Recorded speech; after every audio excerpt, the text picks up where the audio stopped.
In this video, I tell you about the murder of Rodney Stafford, who was shot outside of an elementary school.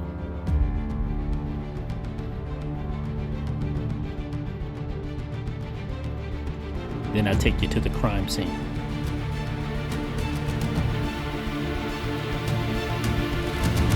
Welcome to True Crime Beyond.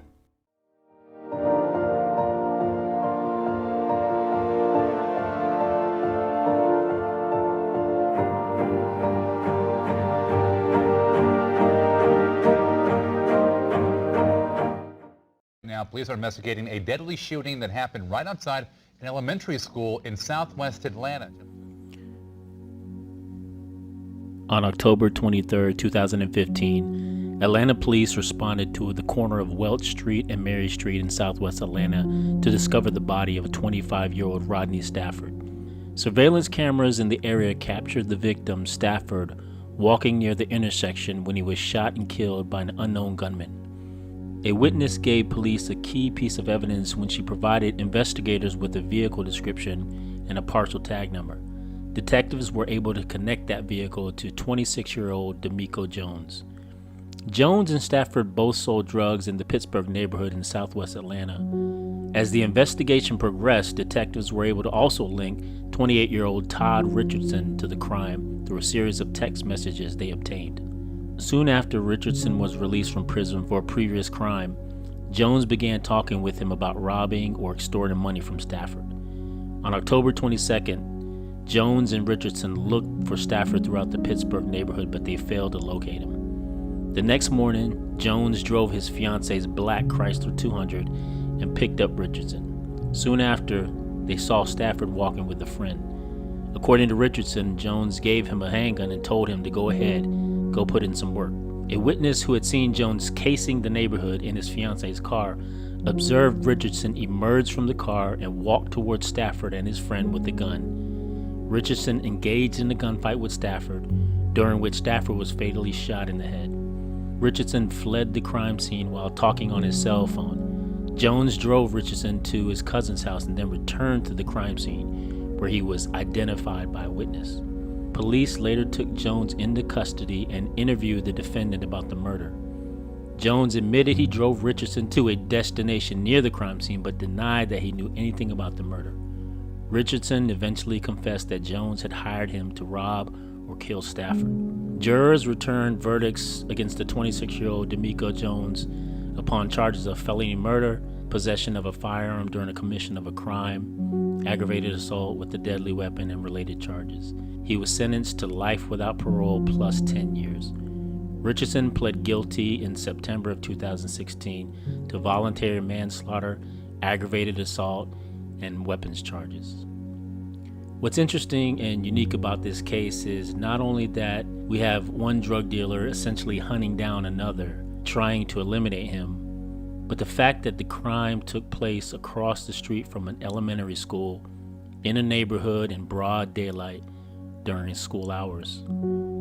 It really speaks to how locked in and committed the killer was to kill Rodney Stafford, and the fact that the school was across the street didn't deter him from committing the crime. So let's look further into the crime scene.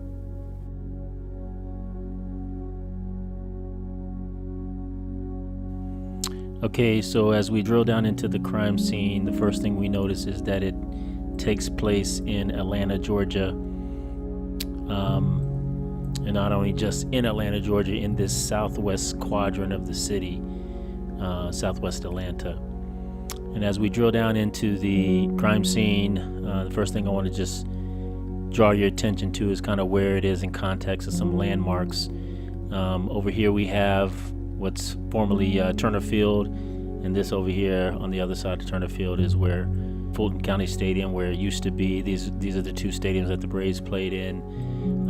Mercedes-Benz Stadium is right there, and so what we have here is really I-20 in the intersection of I-20, and this is actually what we call the connector. It's the connecting corridor of 85 and 75 coming together, going through downtown Atlanta.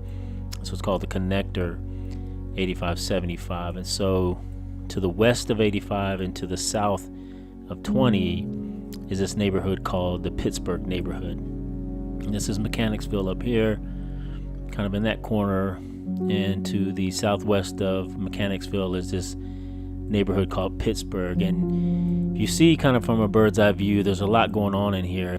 This park over here, there's this elementary school, Gideon Elementary, and we see that in the episode. There's a college over here, the Evangeline Booth College, which I think is somehow connected to the Salvation Army. And so we have a lot of houses and neighborhoods in here. And what I'll say is, driving through this area, present day, there's a lot of construction, there's a lot of renovation going on in this neighborhood, in the Pittsburg neighborhood. There's a lot of gentrification going on here, so you see a lot of new houses and a lot of new renovated houses.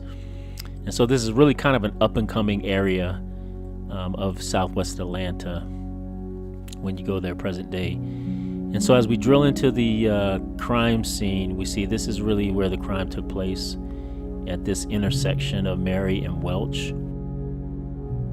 And this actually, you'll see further in, there's this fire hydrant here that's located right here on this sidewalk. That is actually where Rodney Stafford laid to rest after he was shot. So let's drill down in here and just get a closer look. Okay, so here we go. This is going to be something you're very familiar with in the episode. The intersection here where the crime took place, and there's the elementary school right across the street from where the crime took place. And just to kind of give you a brief look on this, this is the house where the surveillance video was pointing this way, and where Rodney and his friend came this way. The killer was actually coming from this direction here, and he came up here. And in the episode, we see him pretty much, right past this light pole here. He squares up and sees Rodney and his friends start shooting again towards, in the direction of this elementary school, towards Rodney and his friend. And Rodney gets shot and eventually lays down here and dies in that position. So we see here, I talked about the gentrification and the construction and the renovation that's going on here. This is a pretty brand new house here that's been redone. This is relatively new. You can see that's been redone, and there's some up here. And then as I drove up this way, there was a lot of construction going on down here. So a lot of renovation in this area. Again, this is the school. This is the elementary school, and it's gone through some renovation as well. But this is really the area where the crime took place. And down here is this jars of clay. We mentioned that in the crime scene analysis. And so you see the killer walking up this way. You see this kind of view, and so this is the light pole where he kind of stands here, probably middle of the street, sees Rodney and his friend here, takes a shot maybe 30 feet away, and then he kind of goes this way, and then finally runs up this way, maybe back through here, and trying to get away from from where the crime took place. So just really just wanted to show you this from a Google Street View to see, what's going on here, and really the context of what's going on. And you don't get to see this so much in the episode, but this is what we're looking at here for this crime scene.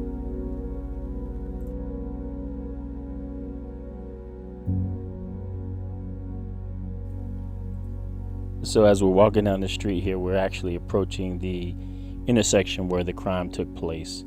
This intersection is Welch and Mary. And as we walk upon the intersection, first thing we kind of can look at is this landmark here. This is the fire hydrant that the victim, Rodney Stafford, was laying at the time of his death, and you'll see that in the episode.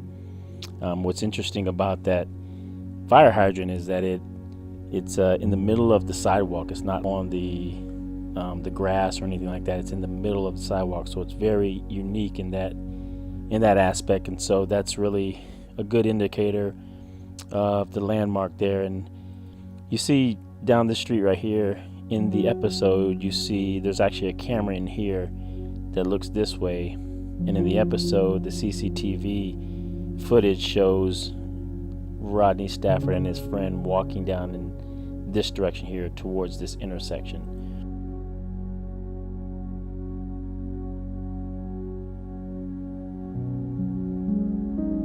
And so you see that pretty prevalently in the episode. And there again, there's kind of a zoom in on the fire hydrant where Rodney was laying at the time of his death.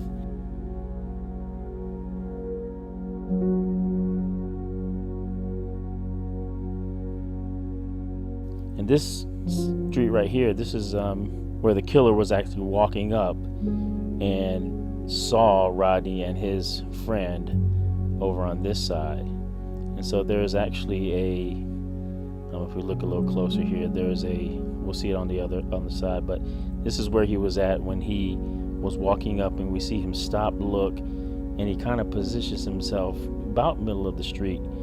And so you see here really a close-up shot, because Rodney's probably somewhere in here when he gets shot and maybe falls down here and dies, but you can see it's really maybe 20 feet, maybe at the most 20 feet between the killer and the victim. So it's really a close range shot.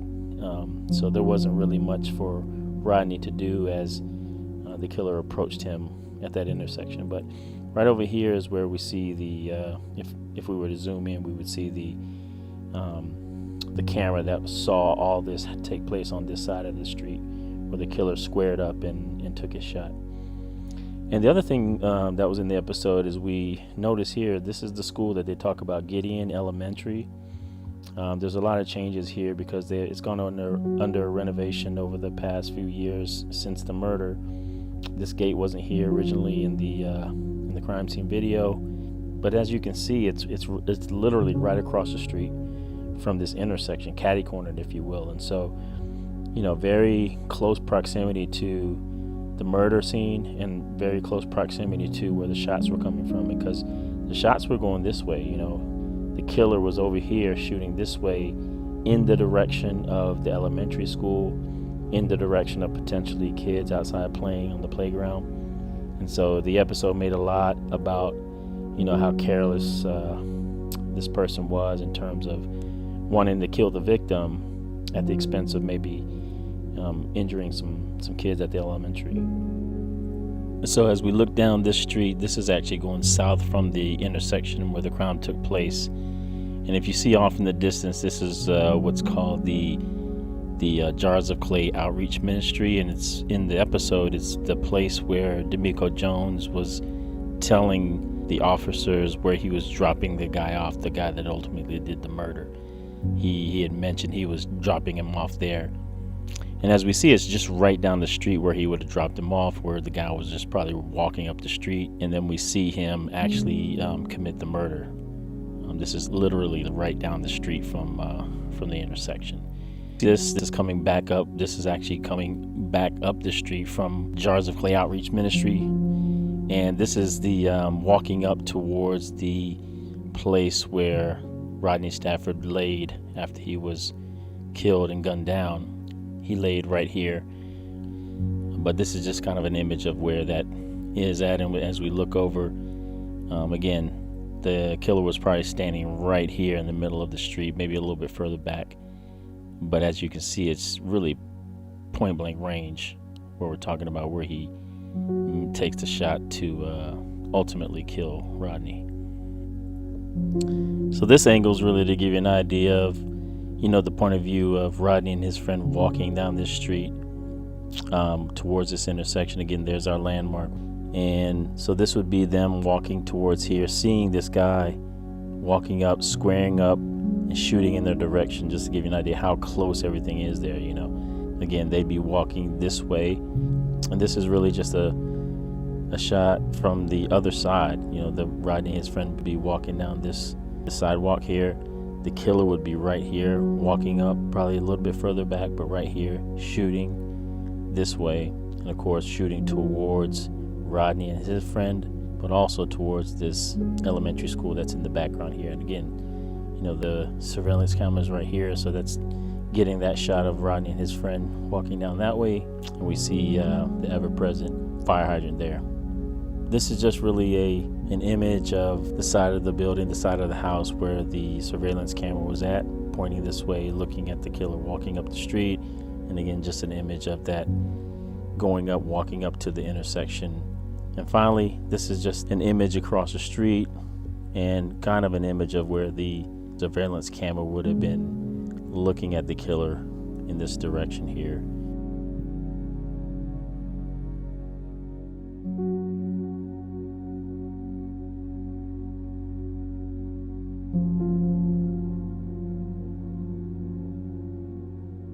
And you can kind of see maybe the shooter probably about right in here, again walking up the street from the jars of clay, and you can see there's the jars of clay outreach, so it's really just right down the street and him walking right up the street.